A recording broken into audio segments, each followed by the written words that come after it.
Okay, before we head in to answer questions here, I've just deleted, I think, 15 or 20 comments from, contact me on WhatsApp, contact me on Telegram. I really do hope that nobody reaches out to these scammers. It's not me. They pose as me by using my logo, and they'll put their comment in as replies to your comment. Hey, thank you for this. Hey, let's connect and I'll give you some investment advice, and they give you a WhatsApp number.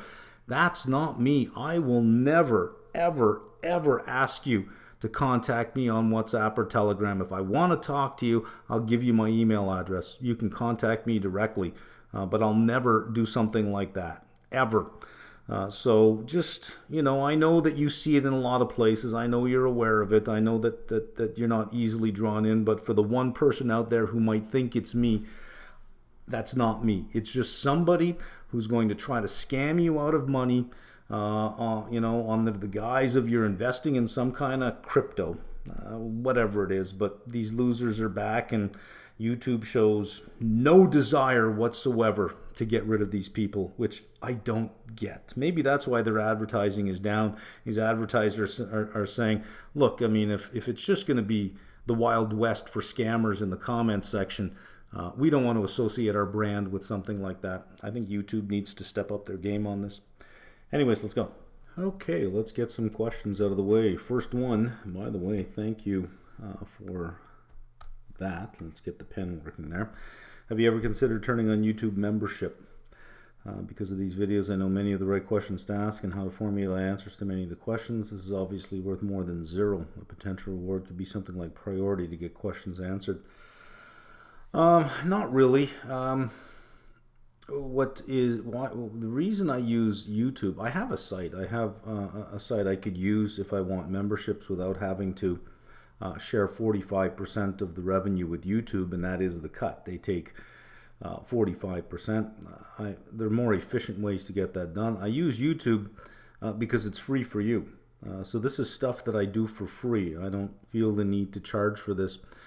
It does work well for leading in terms of the applied series. It introduces people to the idea that I do this, and I do get subscribers for that, and it brings people into the CFA program that I teach. Even though I no longer own the company, this is probably one of the best sources for getting new subscribers, because rather than just say, oh, I used to work in industry years ago, you can actually hear me speak every week, and you can decide for yourself or not whether I know what I'm talking about, as opposed to just saying on my resume, hey, 20 years ago I used to work in the industry for 3 years, now I've been teaching for 20. I'm active all the time in the industry, so it does add a lot of validity. You feel a lot more comfortable subscribing to the CFA courses we have for your exam when you can hear that I know what's going on, that I know what I'm talking about. So it does have value in being free. It's a free source of advertising, so it is already got value. So no, I don't think I'd ever charge for what I'm doing on YouTube right now. Next one, for the GDP formula. What does it mean when economists say that a currency has to adjust downwards to price in an unsustainable trade or budget deficit? I'm reading a lot about this with respect to the euro dollar. Not sure what they mean. The euro dollar. Do you mean the euro or the dollar? I think you mean the euro. Well, a trade deficit over an extended period of time is unsustainable, because that is value leaving the country. You are actually sending your country's wealth to another country. So at some point, the country itself becomes poorer with a trade deficit. And with a budget deficit, at some point, that's got to be paid for, especially if that fiscal budget deficit is being used to pay operating expenses as opposed to investment. So it's okay to run budget deficits and to have debt if the deficit spending was used to invest in productive assets for the economy, and if the debt is from productive assets that are producing something. Usually in an economy, infrastructure produces greater GDP, and since the tax rates are a percentage of GDP, the higher GDP gets, the higher the tax income can get. So investments can pay for themselves. Where a country runs into trouble is when they run deficits just to pay for operating expenses, because now you have no productive assets to pay for that. You have to keep getting it from your citizens. And if you keep raising tax rates on your citizens, you have to accept that you're going to have lower GDP as a result, because there's less disposable income available. Well, all of that weighs on a currency. All of that pushes the value of a currency down, because if you're going to push down GDP, what's the value of being in that country to own its assets? So money stops flowing into that country. And money starts flowing out to find investments that are going to have better potential, and that's what pushes the currency down. It has to be done over an extended period of time, because trade relationships are usually for years at a time. So if you have a supplier in a particular country, usually you have a multi-year contract with that particular supplier. If the currency gets to the point, let's say that you're in the country, your currency drops and you're importing. Well, your import costs are going to start rising and rising. Once that contract is over, you're probably not going to renew it. So it does take a while for trade relationships to change. Just because you devalue a currency today does not mean you'll suddenly import less and export more, because relationships already exist. It takes time for international trade to shift away from existing relationships to new relationships, and you're not going to switch your relationship to a country whose currency has recently dropped if you believe that that drop in the currency is only a short-term event. It has to be a long-term extended event where you feel that that is the new value of the currency. Then you'll shift towards that. It's a difficult process to go through, because it has to drop for an extended period of time, and if a country's already experiencing inflation and that happens, the inflation will only get worse. And this is where we are today. It's some countries do need to do that, but to do it would mean even more pain than what they would go through in the first place. So it's, well, do we wait for inflation to settle down before we worry about the currency? And if you need your currency to drop, the last thing you want to do is raise your interest rates, right? So it's a tough thing to get done right now. You talked about looming possibility of a recession for a while. There was some debate a little while back about the definition of a recession. FINRA dictates that a recession is 2 consecutive quarters of negative GDP. Given that definition, after the first and second quarter GDP results, were we not in one? Well, 2 points to that. There's a wide divergence between GDP and gross national income, or gross domestic income. And when you have that kind of divergence, you would weight the two. And when you weight the two by 0.5, you did not have 2 quarters of negative GDP. You had positive quarters of GDP. The thing about GDP is, if there's an anomaly in there, and you then compound the anomaly to get the annual growth rate, an anomaly can cause a slight negative read, and then you're compounding that slight negative read and getting a bigger negative read. Meanwhile, it was just maybe an inventory anomaly or an import or export anomaly. So it's not that helpful. NBER is probably the best source to use. The NBER business cycle dating procedure is available online with a bunch of Q&A, common questions that are asked, and it answers those questions. So it's not, you don't necessarily have to have 2 quarters of negative GDP. I believe the 2000 recession was a negative quarter, followed by a positive quarter, followed by a negative quarter. That's not 2 consecutive quarters. And that was defined as a recession. It has to be a broad-based decline in activity across a number of indicators. So I would direct you to the NBER for that one. First question here: will an energy windfall tax have the intended effect of lowering prices at the pump? No, it will not. Does it deter or incentivize CapEx? It deters CapEx. And I think it is political. To argue that companies who were standing in the right place at the right time suddenly should be taxed more because of that, I think shows a general lack of understanding of business. This is a problem of their own creation here, of politicians' own creation. The idea that we're going to run to a carbonless future and we're going to run there as fast as we possibly can without thinking of the disruption with the transition. Without realizing that, hey, you know what? Sure, the oil companies have to go, but we're going to need them for quite some time. And for security reasons and for pricing reasons, we can't deter their investment. Well, you've been screaming at them for 10 years, telling them that you're going to obsolete them by the year 2030, 2035. You want to make all their assets worth zero. You're going to slit their corporate throats. Then when you need them, you hold your hand out saying, brother, can you spare a dime? And when they say, sorry, but we're not investing in anything new. We're pumping everything we can. You say, fine, then I'm just going to tax you. Talk about childish. And it's a lack, it shows a complete fundamental lack of understanding of how business is done. This is the politicians' own making. This is not the oil companies that did this. It is the politicians' own making.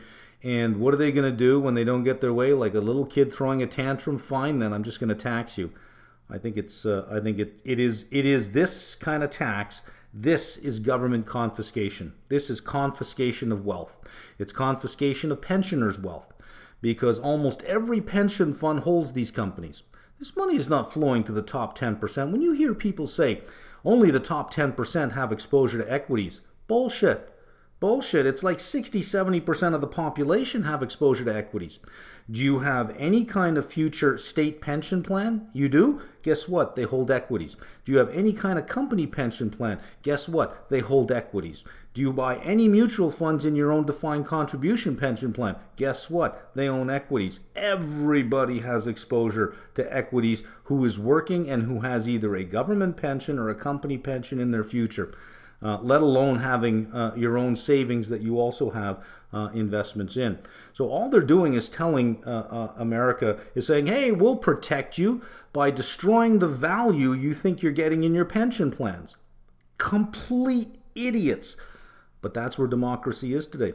That's where politics is today. We don't vote for qualified people anymore. We vote for popular people. And today, we don't even vote for popular people. We don't even vote for the party that we want. We vote against the party we do not want.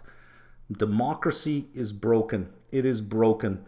And it would not surprise me one bit that during this decade, some democracies turn into authoritarian governments, only because democracy is so weak and so broken at this point that it wouldn't take much to overthrow the democracy and put an authoritarian government in place.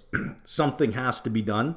The population and the populace have to wake up to the fact that, you know what, this ridiculousness of voting for popular people without ensuring they have the right qualifications is ridiculous. We will elect for governor somebody on a whim that would never ever get hired for middle management somewhere. That to get a job in middle management is a harder process than to become governor of a state. Come on. Clearly democracy is broken. So this is all politics. And if they do something like this, it's just stupid politics. But, what can you do? I don't think politicians are evil. I just think they're stupid. It's like the saying goes, you do not ascribe to malice what you can attribute to stupidity. Next, how does a strong US dollar impact the import-export number? Well, if you have a strong dollar, your imports are cheap, your exports become more expensive. But trade relationships are long, like I said on the previous screen, they're long-term relationships. So it doesn't really, you need a long-term change in the value of a currency to change those type of trade relationships. How much of the GDP growth is just because of the stronger US dollar making imports cheaper and exports more expensive? I think you missed the point in the video for GDP. We measure the contribution of the trade balance as X minus M. Exports add to GDP, imports subtract. For third quarter GDP, we had X plus M, not X minus M. In other words, exports added to GDP and imports added to GDP. That's an anomaly. And the reason it's doing that is because this is quarter over quarter. You're showing a significant drop in imports quarter over quarter, which is a source of growth. Paradoxically, the way you measure it makes it look like you had growth, but on an absolute basis, it should be X minus M. So it is another anomaly in the data. So you can't believe that that number. I would rather see the national income number. I think that is more precise. For your comment, what do you think any particular name will bring down the market? How about Apple? I don't think Apple will bring down the market. It seems like Friday the rally was largely due to Apple reporting pretty good earnings and up over 7%, which would increase the sentiment. I'm surprised you walked through earnings for Amazon, Meta, and Google, but didn't look at Apple. Well, because Apple wasn't a shit show. Amazon, Meta, Google, they were shit shows, but Apple wasn't. There was really no point in discussing it. I don't think it had really much of an effect. How do you deal with some of these REITs that pay dividends while having negative EPS? Because EPS is meaningless. EPS is the income statement. We don't measure a REIT's ability to pay dividends based on net income because there's a huge depreciation component with owning real estate. And if you're reporting IFRS, right now we have huge huge fair market value charges on the income statement because of it, so net income will be negative.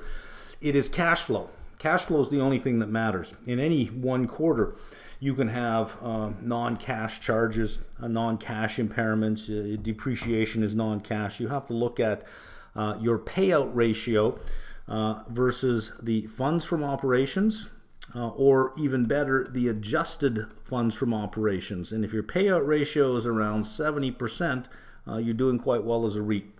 If you're over 100% here, then that is a problem. Then some of that will be declared a return of capital as opposed to a dividend. Now there is, if your net income is negative and you're still paying your dividend out of AFFO, that is your payment ability. But at the end of the year, when you get your statement from this company, you should not be surprised to see that some of your dividend would have been classified as return of capital, especially if the dividend payment lowered the amount of retained earnings. Even though you had the cash flow to do it, but you didn't have the retained earnings to do it, it would be called return of capital. Great, that's not taxed there's no tax on return of capital. So at the end of the year, if you think that you received $1,000 in dividend, you might learn that you only received $700 in dividend and $300 as a return of capital.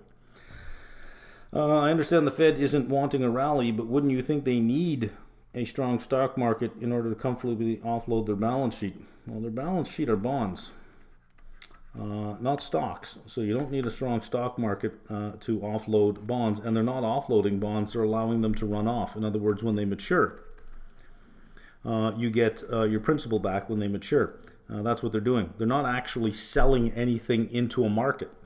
The Bank of England is, as of this week, actively selling bonds into the market by an auction basis. So they say, we're going to sell $50 billion worth of bonds, and then they'll get bids. They don't actually let it hit the market. It just goes out on a bid process so that they don't disrupt the functioning of the market. The Fed is not selling anything at this point in time. They're holding bonds, and when the bonds mature, they get their principal, and that's it. They just don't reinvest that principal. They're letting the balance sheet run off. You don't need a strong market for that. Okay, top of the screen. I put this up here. I say I don't answer these questions, and I don't like these kinds of questions, but I'm going to put it up here as a lesson. I think everybody could benefit from learning how to ask a question. People generally will answer questions you ask as long as it's not a lot of work on my part. If I got to go do a lot of digging around and a lot of deep dives and a lot of research to answer your question, I'm just not going to do it. So when you say things like, I heard, I read, I saw somewhere, defend yourself.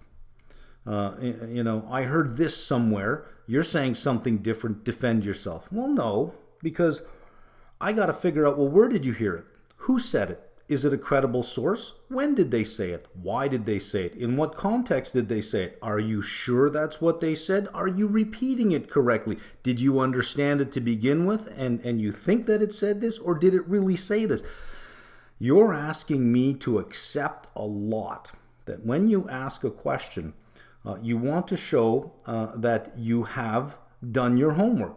This source at this place said this. So that when I read the question, I can then click to that link and say, well, let's see what context they're asking it in, and let's check the credibility of the source.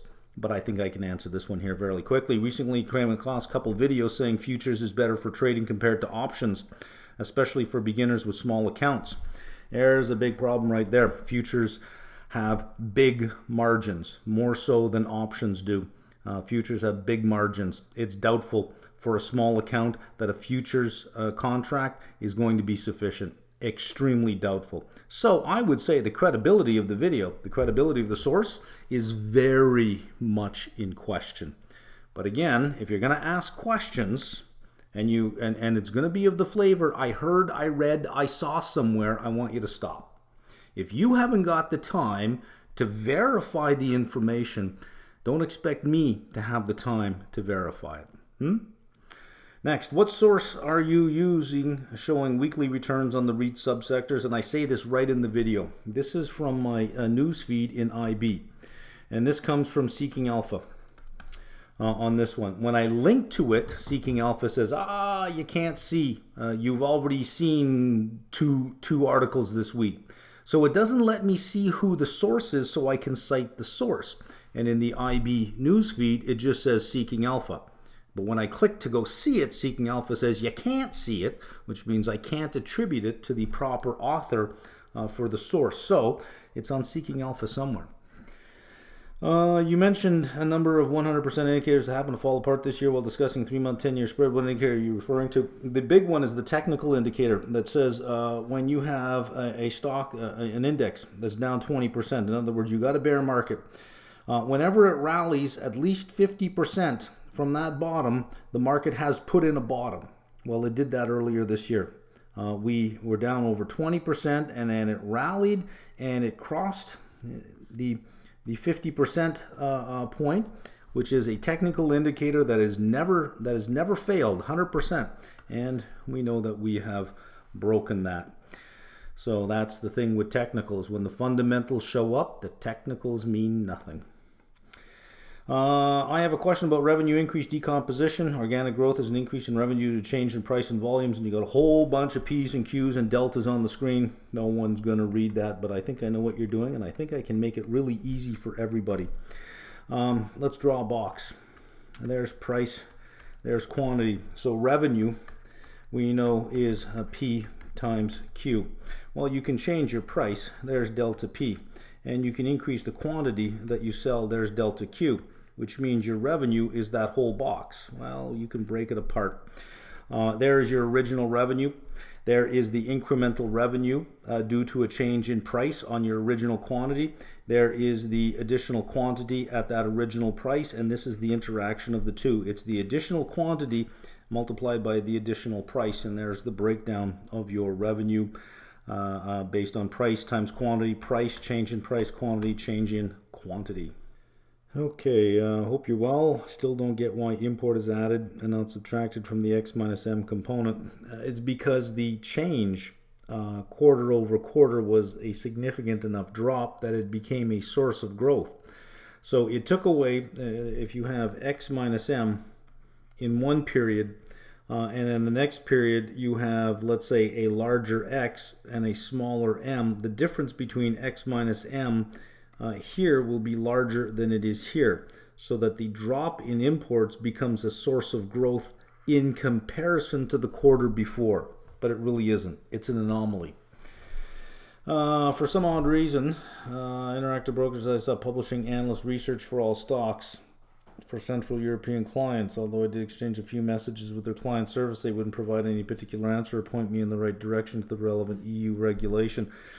One thing you'll find with IB is they do have access to every market at great prices, but worst customer service you'll ever experience in your life. Since this puts me in a bit of a disadvantage, do you recommend any particular website that offers aggregated free, data-free, or paid? Somebody answered you and said Koifin. Koifin does have it, but it is a paid service.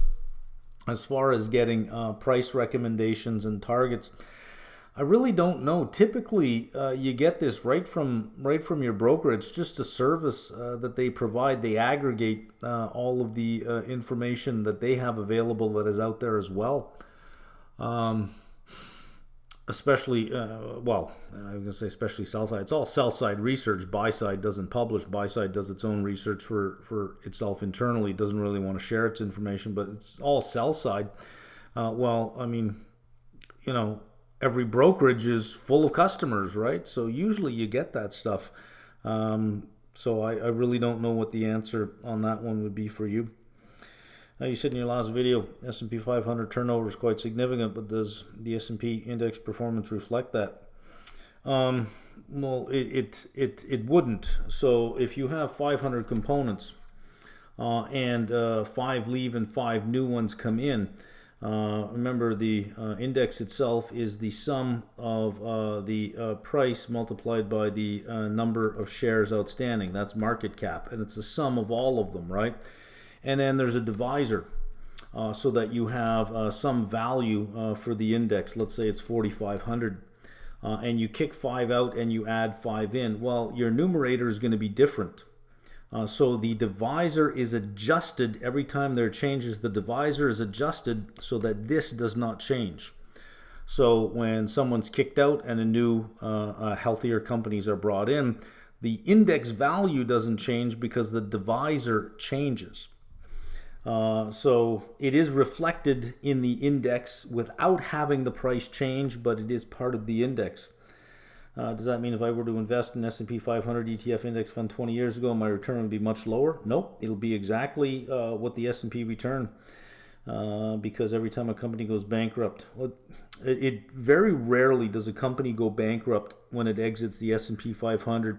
Usually they fail to meet the inclusion requirements in the 500, which is a number of quarters of profitability, a minimum share price, things like that. They get kicked out of the index long before bankruptcy. The index replaces it with another one while the fund has to absorb the first loss. There is no loss to absorb in the fund at all. It's not like it's a bond or anything like that, and then by the new entrant. So yeah, that's how it's done. 5 are kicked out, 5 are added. The numerator, the sum of all the market caps, will change, and then the divisor changes so that the price itself overnight, when they'll do it overnight, the price itself would not change. Okay, regarding the Bank of Canada rate hike last week, just want to follow up with that. What do you think this would impact on the 2- and 5-year bond yield, which in turn determine the mortgage rate and savings rate? For those listening in the U.S., the mortgage rate is more closely tied to the 10-year, only because you have 30-year, a lot more mortgages are 30-year fixed rate, and since they're fully amortizing, they would end up with a duration statistic very close to the 10-year. But in Canada, even if you get a fixed rate, they're usually for a period of time, like a 3-year fixed or a 5-year fixed. So mortgages are tied closer to the 5-year, which in terms of mortgage rate and savings rate. Do you think the high has been reached for the year or even this rate cycle? No. Because if the market is pricing in a recession next year, yield is not going to stay at this level. Well, yeah, if we're thinking about a recession next year, which is looking very likely purely just on the level of debt that Canadians have, and the nature of our mortgage market, since there are last couple of years there have been so much more floating rate loans, floating rate mortgages that are out there, and a lot of mortgages that were short for like 2 years or 3 years that are going to reset higher. So I think that's why the Bank of Canada pulled back to 50. I think they would have liked to have gone 75, but they also have to think that, wait a minute here, we're not the US. We have significantly higher household debt, significantly higher private debt, and debt that is going to reset at a rate faster than it will in the US. So debt servicing has to come into the equation for the Bank of Canada, which is why I think they pulled back. But they're still going to fight inflation. People's mortgage payments per month are going to be their mortgage payments per month. The Bank of Canada is not going to let inflation continue just because some people can't afford their mortgage. Let's see, because of the market's pricing, okay, blah, blah, blah. 5-year bond yield dropped big on Wednesday. Yeah, because it was pricing in 75 basis points. There's the close on Tuesday, and there's the close on Wednesday. So you had a big drop, which followed through on Thursday as well, or into the end of the week. Here we are now, 3.9. We were a little over 4.2, around 4.3. So that's a significant drop. The 2-year 3.43, and that was a little over 3.8. So that's had a big drop as well. But Meldrum did say there are more rate hikes coming. They'll just be more measured rate hikes. Perhaps he's hoping to limp into the recession and get cover from the recession from raising rates too high, and that the recession does a lot to cure inflation or to get inflation down, and does a lot of the heavy lifting to limit the amount of increases that he needs. Maybe that's what he's trying to do at this point, is maybe he sees the recessions in the cards as well and thinking, well, why race to the recession? Let's just limp across the finish line. Let's do a couple of small increases to say we're doing something, and let's hope for the recession that will do the heavy lifting for me. And then when it starts to cure inflation, because nothing cures inflation like a recession, right? When it starts to cure inflation, I can start lowering rates quickly and try to get through this with the least amount of damage. But damage there will be. Could you please explain the yield curve again? As per your previous videos, banks borrow on a short time basis, lend over a long time. So there's no motivation for banks to lend if the yield curve is inverted. There's less motivation. I shouldn't say there's less motivation. There's less motivation to lend risky, but for safe individuals who want to pay the rates, it's still there. So a bank sets its own rates, right? I mean, it's not going to offer a lending rate that's lower than what a treasury is. Obviously, it's going to that's at a minimum is going to be its cost of funds. So if the short end, if it's borrowing short and lending long, it has high borrowing costs. But let's say that you have a 2-year, 3-month a curve that looks like this, from let's say the 3-month, the 1-year, the 2-year, all the way to the 10-year. What a bank can do is say, well, we're just going to lend this way, and say, well, there's the lending rate at 10 years. Here's the lending rate at 5 years. It'll construct its own upward sloping curve. And then if you don't want to take the loan, you don't take the loan. But it's certainly not going to or it's not going to lose money just by lending out money. But it'll construct its own curve, and it'll raise the credit quality of the borrower that shows up. Confusion I'm having is that since the short time rates are higher, actually, let me just add a little bit more to this. We may think, well, this is, who's going to take this? There is a belief that these high rates are just going to pass in a little while. That if a company really does need to borrow something, they'll borrow on a floating rate. And because it's a floating rate, once rates start dropping, their borrowing costs will drop as well. So, but if rates go higher, they'll pay a little bit higher, but they're not locking in that rate for the next, how many years. As they can earn higher yields in short time periods, so why don't we see more buying in short time bonds as when interest rates are rising? One can purchase new bonds at higher yields. Yeah, I don't know that that's not happening. Every time the Treasury issues bonds, it's not as if they got some hanging around on the shelf that nobody bought. I mean, you walk into the Treasury and you go browsing, all the shelves are empty. There's no retail store where you go and say, oh, you got some stock on these bonds, you got any in the back? They got none. So they are being bought. I'm not sure, how we can come to the conclusion that why are we not seeing more buying. There's only so many bonds. how can you have more buying if they're all bought? If there's $40 billion worth of 2-year and $40 billion of two-year are bought, you can't buy 41 billion of them or 42. There's only 40, and all the auctions are fully subscribed and oversubscribed. They may not be as oversubscribed as they used to be, but the Treasury has no problem selling everything that it issues at this point. So they are being bought. All right, what are your thoughts on synthetic positions in S&P 500, especially in a more volatile market? It seems that there are better strategies out there. I agree. As we are potentially nearing the end of the rate hiking cycle and volatility be making its way to the market, do you think this is a sound investment to make at this current time? Well, a synthetic is really just being long the market. It's just a different way of being long the market, and it may require more margin than just buying the underlying shares, but it does minimize the currency exposure. If you're in the US, I don't know that a synthetic would be any different than being long. I think being long has some use because if you are long, you can then sell covered calls against that long position. Whereas with a synthetic, if you sell covered calls on a synthetic, you have long-dated synthetics and short-dated calls, if it gets called away from you, you kind of get screwed on the back end with those long-dated ones. You're going to lose the time value of the option because you're going to have to exercise your call, which doesn't make a lot of sense. So owning the underlying might be a little bit better. Plus, you get the dividend as it comes in, and you can sell a covered call against that to lower the margin requirement that you would need.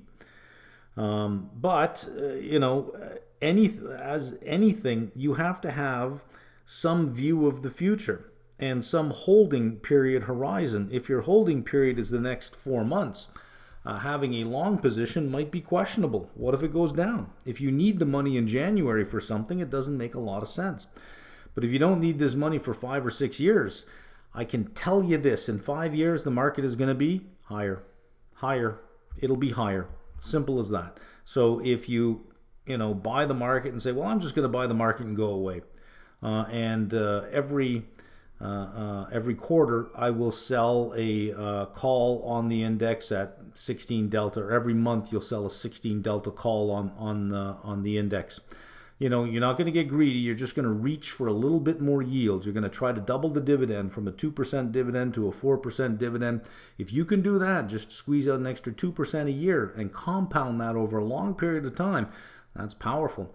And if you're doing it that far out of the money, month by month, it's doubtful that you're going to have it called away from you. I think that would be a better strategy than a synthetic. Or what I would do is I would wait for the next big sell-off, and there will be another one. There always is. It's never as if, okay, this is all over and up we go. Do you think this is all over? I don't think this is all over. We're not going to make a straight line up. There will be, in every bear market, there will be rallies, and then there will be sell-offs. Wait till the next sell-off if you think we're near the end. Wait till the next sell-off and do a risk reversal. Those are nice and cheap to do on the S&P. You can do a risk reversal. That makes a lot more sense than a synthetic. You just have to have patience and wait until the market gives you the opportunity to do the risk reversal. Referencing your roll-up strategy on puts, do you mind explaining this a little bit further? You said your break-even is 392, so if SPY is above that, you start losing money and you would roll up the puts. Well, careful, I did not say that. I said a conditional statement. I didn't say a statement. That's a statement. If it's above 392, I'll roll up my puts. My statement was conditional.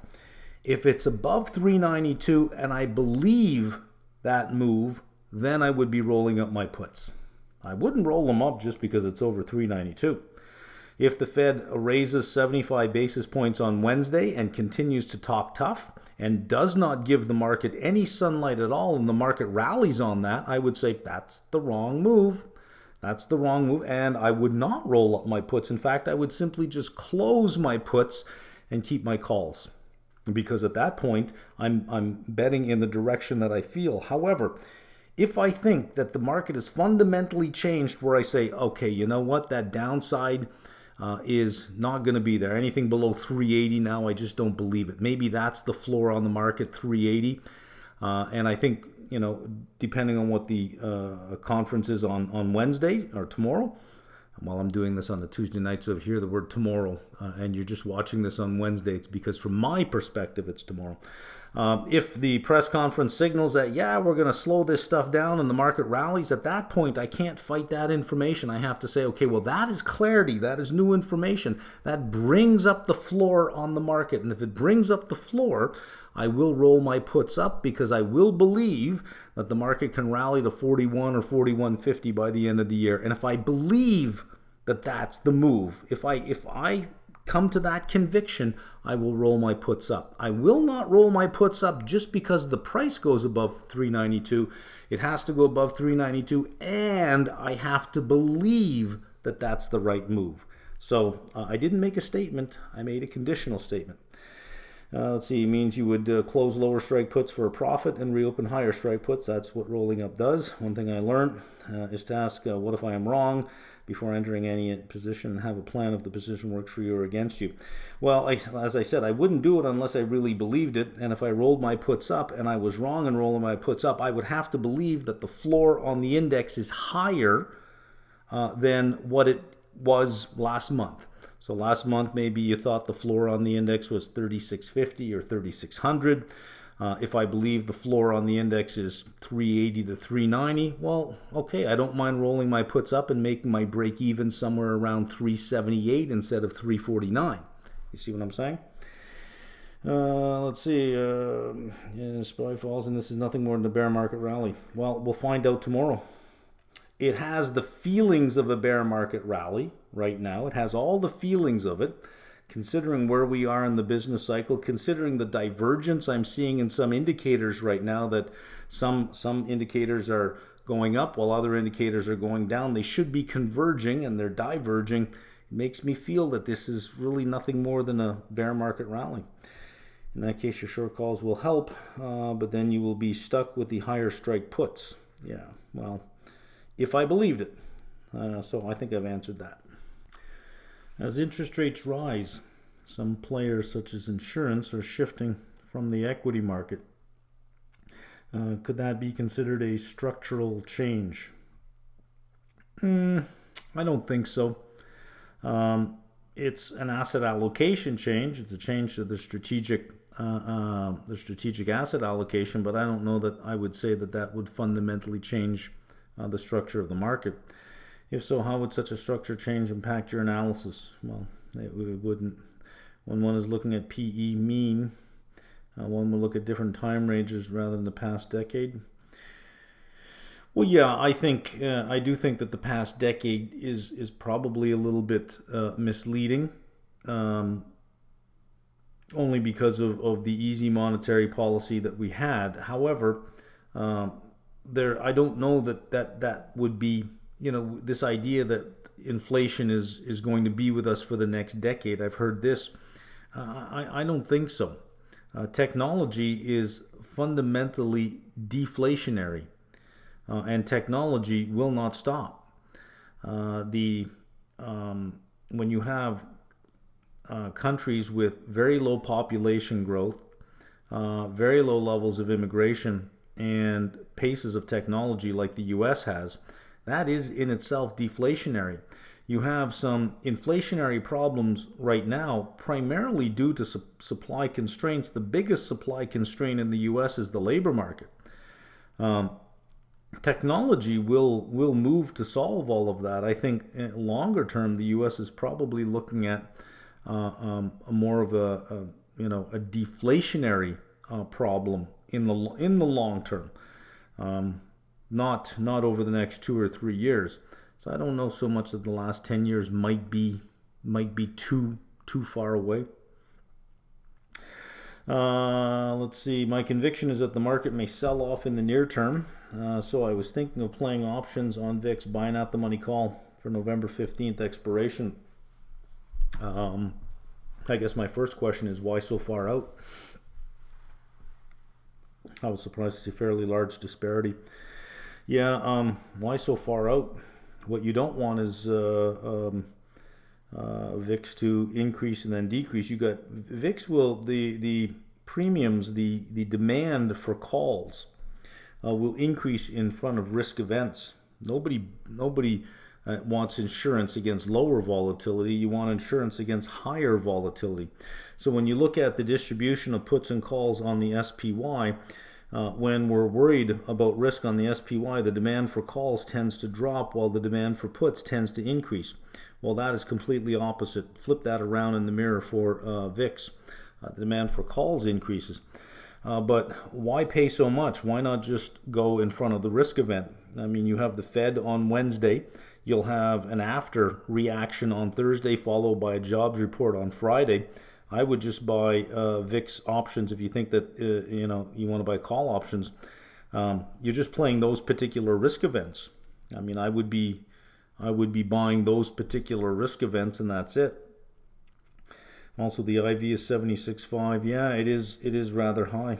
I'm taking your word for it. I'm not looking any of this stuff up.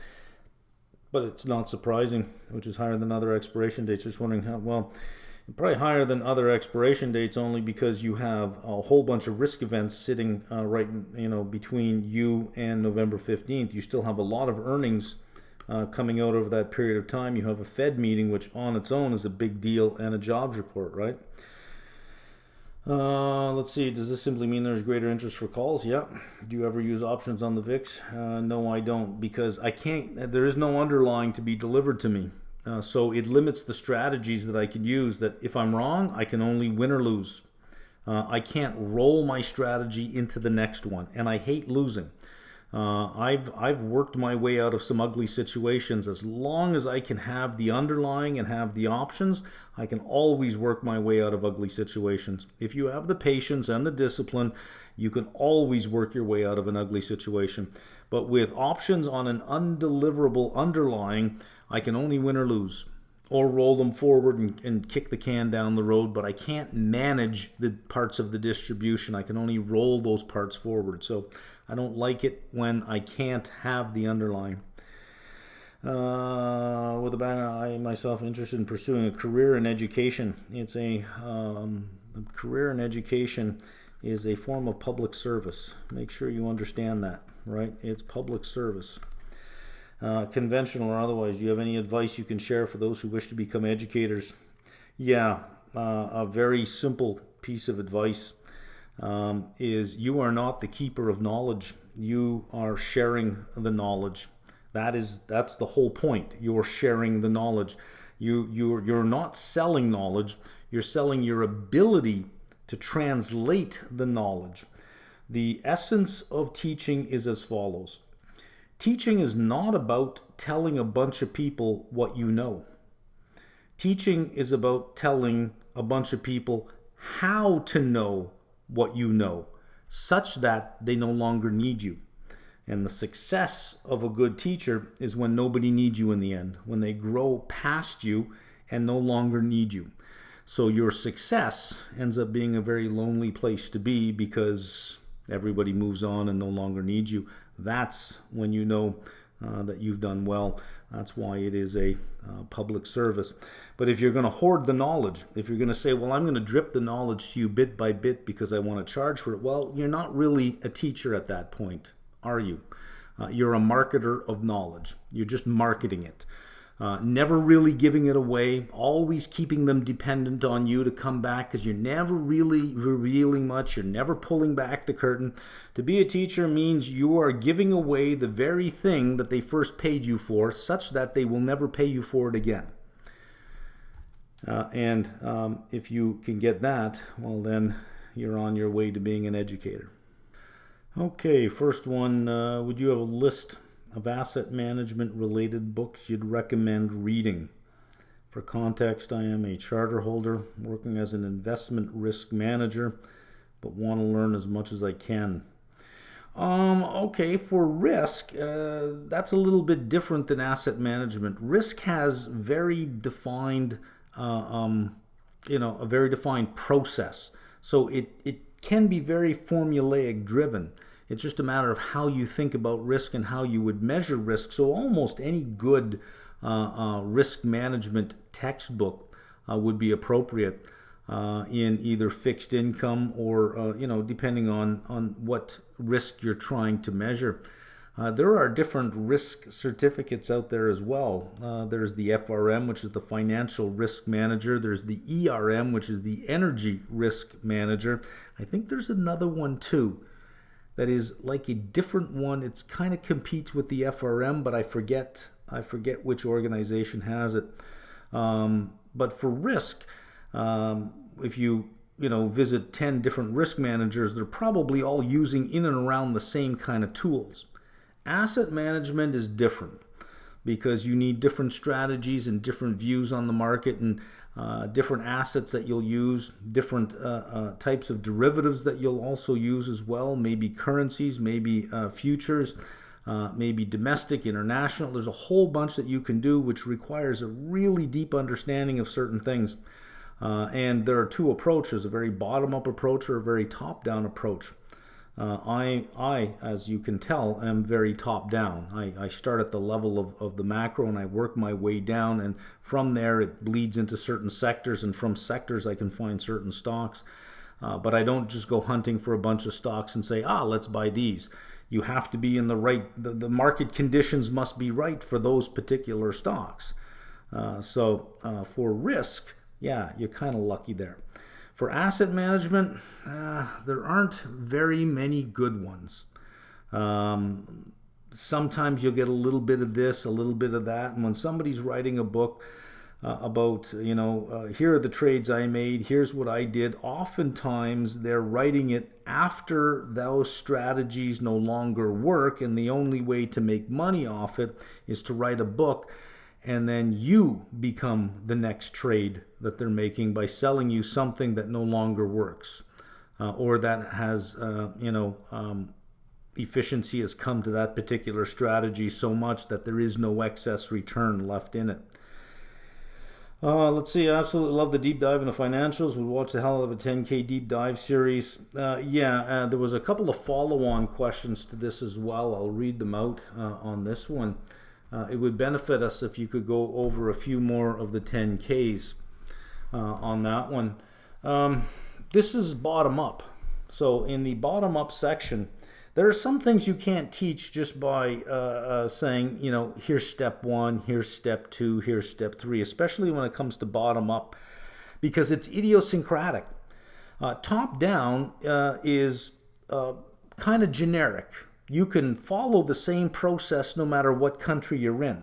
You start by figuring out what phase of the business cycle I'm in, and then you move on to the fiscal and the monetary, and you ask, are they helping or are they hurting?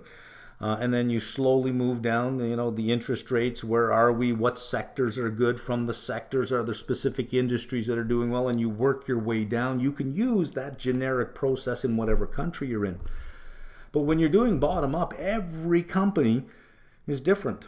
Every company has, even within the same sub-industry, you can find 5 companies in the same sub-industry, all with different business models. Some are asset light, some asset heavy, some have a business model where their customers aren't really the source of the revenue, something else is the source of the revenue. So you have to understand the business from the bottom up, which again is idiosyncratic. That's hard to write out or to develop a course that you can take, that you can then head out in the market and apply it to everything. Almost every sub-industry is its own lesson. So the bottom up part can only be done through case studies. And case studies are, let's take a real company and let's go through the annual report and the most recent 10Q. You have to use them both together. You can't just use the 10Q. You must go through the annual report because it has a whole bunch more information that's not in the quarterlies. Plus the annual report is audited.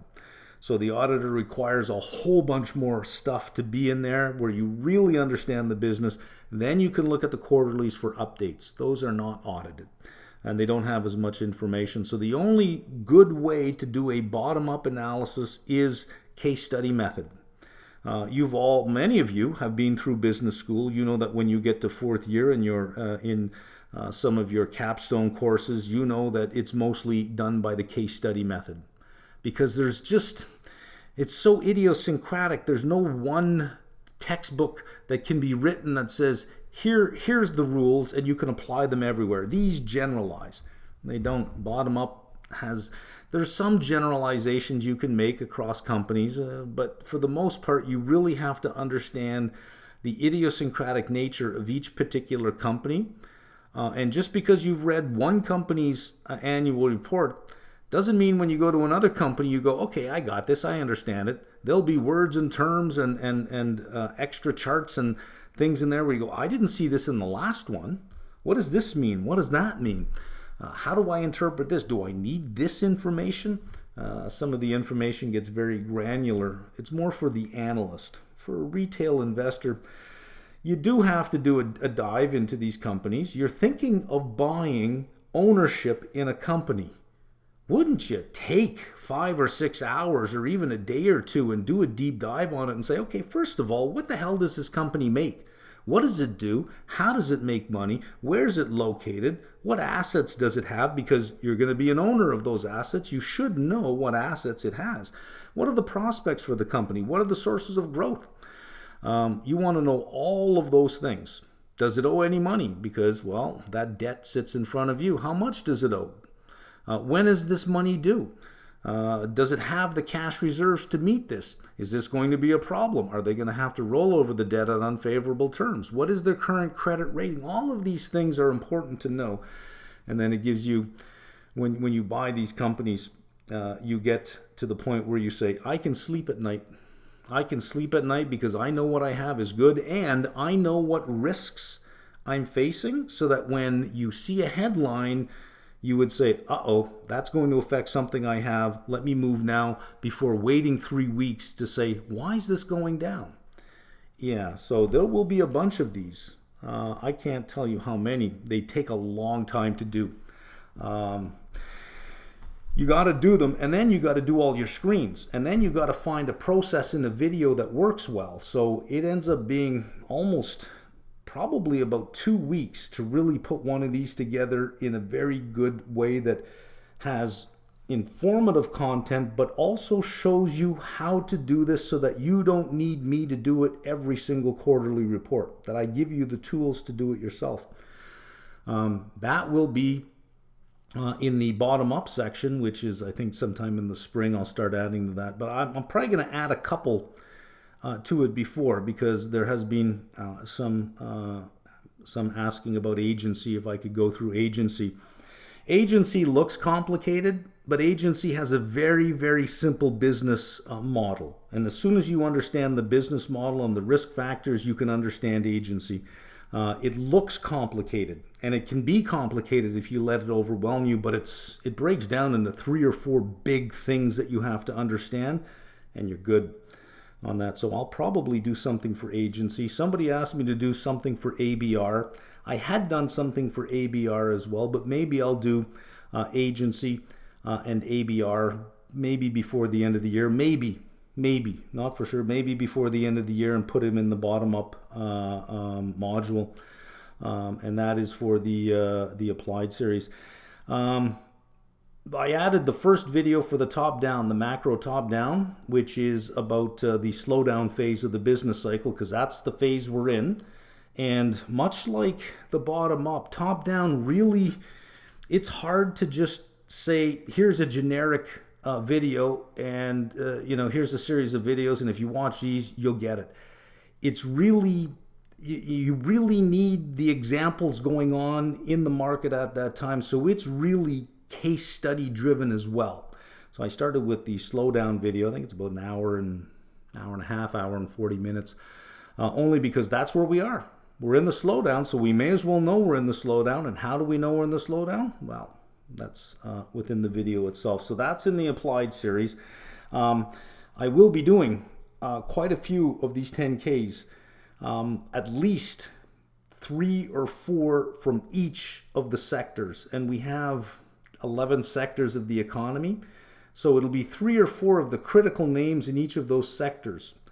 So somewhere between 33 to 48 of these deep dives will appear in that bottom up sector. Again, they take about 2 weeks to do. So when I start in that sector, every 2 weeks, one will show up until I've covered all of the sectors. And that's it.